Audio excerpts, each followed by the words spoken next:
Walter, thank you so much for joining us. And of course, you already have a rich history in football, scouting to be more particular. So it might seem obvious to write a book, but not everybody really writes a book about what they're great at. Why did you decide to write a book? Yeah, thanks, and Nicole, for having me, and also good morning to all your viewers. It has been a great project that I started in 2017. Most of the time when I travel around the world, I thought of it that why not have a narrative, that really speaks about the South African context and also the African perspective about something which is very, very dear to my heart, which is scouting. So that's how the idea started, to leave a legacy for football in South Africa and more so in Africa. Now, talking about the scouting, I think we seem to have this perception that scouting starts at your level, having a professional individual who can go ahead and scout. But when I had a look at the book, you actually speak to parents. And tell us a bit about their involvement when it comes to scouting, how you've linked that in your book. I mean, thanks for that question. If you check in chapter 1, I give a lot of tribute to many people who have played a big role in scouting, but I do make mention of the parents, because you'll understand from preschool and all of that, they're the first contact of any player. They look at movements of the hands, they look at proprioception, and again, they're always on the sideline, shouting above their voices, supporting their players. So they really have an ability to identify talent at an earlier age. So that's why in chapter 1, I really talk about who are the real talent spotters, and I mention parents. Now, they definitely are, I think, our number one cheerleaders. Now, taking a look at your book, when I read it, there's actually a quote here from Steve Kompela, and I just want to read this short piece quickly. He says, "I highly recommend it to serious, systematic talent scouts and administrators who trust and understand the process of development." And speak to us about the process of development, because I think people hear scouting and they think it's as simple as you see an individual, you take him to play and that's it. But in fact, there actually is a process that goes into all of that. Look, in the book, I go a little bit deeper, even though I deal with a lot of fundamentals of scouting. But to say how does the process unfold, But one, which is very important, is that we have to encourage our people to really study, and first start with a basic introductory course of the South African Football Association from the coaching point of view. But then again, we then have to understand what are the components or the elements that you are looking for when you are scouting for a player. People make mention of technique, tactical work, physical components, and all of that. But I still feel, for me, there are two important things that you need to look for when you start. Can be at grassroots, can be at any level. You've got to look for technique and you've got to look for personality, because if you have those two, you are bound to have a very, very good player. And when you talk about those two techniques that you say we should look out for, in your book you actually specifically speak to wanting to change the narrative and perspective of scouting. How is it that we, who are on the outside, who are not scouts, view what scouting actually is? And an individual like you, as I say, you're a professional when it comes to scouting. What is the difference? We might see it as one thing, but in fact there are many other factors. What is it that we could be missing when it comes to scouting? Look, Nicole, what is very, very important that we need to emphasize, that scouting is a career, and I really want to encourage, students in sports administration, in sports science, in sports management, and also performance analysis, to look at it as entrepreneurs, and to look at it as a career, So, like I said in the beginning, scouting has been good for me, but it's that work that scouts are doing, on a daily basis, to identify talent and also to help progress it, in the right direction, so that it can really get to high performance level and also be able to be useful, for Bafana Bafana. Now, you've, and on the point of Bafana Bafana, I was almost about to say something regarding the match that they've just had against Namibia, but I won't say anything. So you have brought also Gaston Sirino, you brought Ali Meza from Bolivia. Speak to us a bit about the involvement of a scout in getting these individuals who, well, look, they've done very well, but getting individuals who are foreign players, they are deemed to be very good at what they do where they are, but they come to a different country, it's a different culture, and they have to adapt. How do you assist players like that to go through that journey? Look, it takes a lot of internal research and also traveling to different parts of the world, to be able to understand the culture, that is associated with the players. But when they come this side, it's important that we have to help them adapt, Already from the airport, you've got to make sure that they are comfortable, get them also the interpreters who can be able to help them.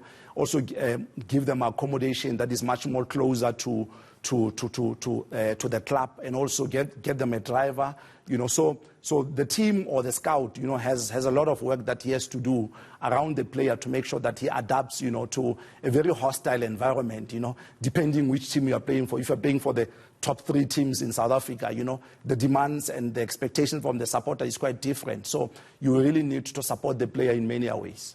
I must say, Walter, as a lover of sport myself, I really enjoy the book because, when you are a fan sitting at home or like myself working in the industry, quite often it's about the players, the football itself, just the game. But an individual like yourself writing a scouting book, it gives us an insight that we never ever really thought about.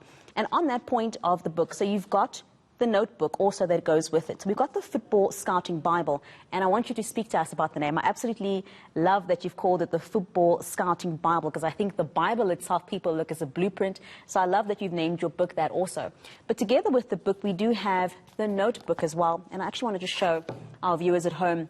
We do have the two that go hand in hand. When I paged through the notebook, I felt like you've given us some homework to do.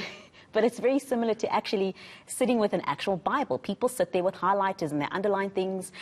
Why have you given us this notebook that goes with the actual book? Look, Nicole, the Bible, it's like you said, it's self-explanatory. The idea is to have a consultative book, that gives reference to the work that I've done. So more theoretical, 11 chapters in there, also with some references for you to be able to read. But the football notebook 1.0 is more like a supplement. It's a practical guide that scouts and coaches and administrators can be able to use on a daily basis. And of course record happenings and recommendations that they make as they work. That's really excellent indeed. Now, one of the things that I have to touch on is the player salaries. There's a point about that in your book as well. And what I specifically want to know is about the women. August was, of course, Women's Month. Not only that, but something that was second to COVID this entire year is how gender-based violence really has increased in South Africa. And daily, we as women, we're not seen as being equal to men. So I really want to know, when it comes to football and salaries for women, why is the gap still so big currently? And what is it that we need to do for it to change? Because as women, we can't jump up and down ourselves. We need our men to help us as well and root for us. So when you do speak to the player salaries, what do women need to do and what needs to happen for us to also be on, equal playing ground as the guys? It's a tough question, and it's really difficult to give a straightforward answer. But I think we can really learn, from what has happened now in the US. I know there was a bit of a court case on the matter of women and men's football. But I think even in Nigeria now, there's a move for the women and the men's football, to get the same salary. But I think it's about change of attitude, and also the change of mentality. If you check, I'll just make a very, very wild example. If you check the Banyana team that went to the final of the AFCON, 21 out of 23 of those players, either had masters or they're studying for a degree or they're finishing, and there's been a lot of exodus, of women players, playing in Spain and playing in most parts of Europe. So women have really raised their hand to say that, you know, they're as good as men. So I think it's about a change of attitude and a mentality. But I think the time is now, and it's going to happen really soon. The time is indeed now. Walter, before you go, with this book that you've written, as I say, I've read it and I absolutely love it. What are you hoping to achieve? And I'm going to actually ask you two questions in one. What are you hoping to achieve? When people pick up the book, the Bible itself, together with the notebook, what are you hoping to achieve? And also, where can we find the book? Yeah. I think the first thing is, if you talk about the thinking behind all of this, I think one is about the contribution. It's about the contribution I'm hoping to achieve, that I can contribute, you know, in a bigger perspective, you know, in the African context, you know, that we can have reference to scouting and all of that. But the second part, which is very, very important, is to have a provocative discussion, you know. I make mention in chapter 9 there of intrinsic scouting template, you know. So I'm looking for South Africans to come to debate, you know, and also get into my headspace. Yes. As to where you can find the book is you can find it on info@waltersteenbok.com, and also on our media platforms. My Twitter handle, Walter_STE, and then on Facebook, you know, just my name, Walter Barezi Steenbok. Yeah. Excellent. Thank you so much. That is the Football Scouting Bible for all you football lovers. That is indeed definitely something for you to get and read, even if you aren't a scout. Do stay with us.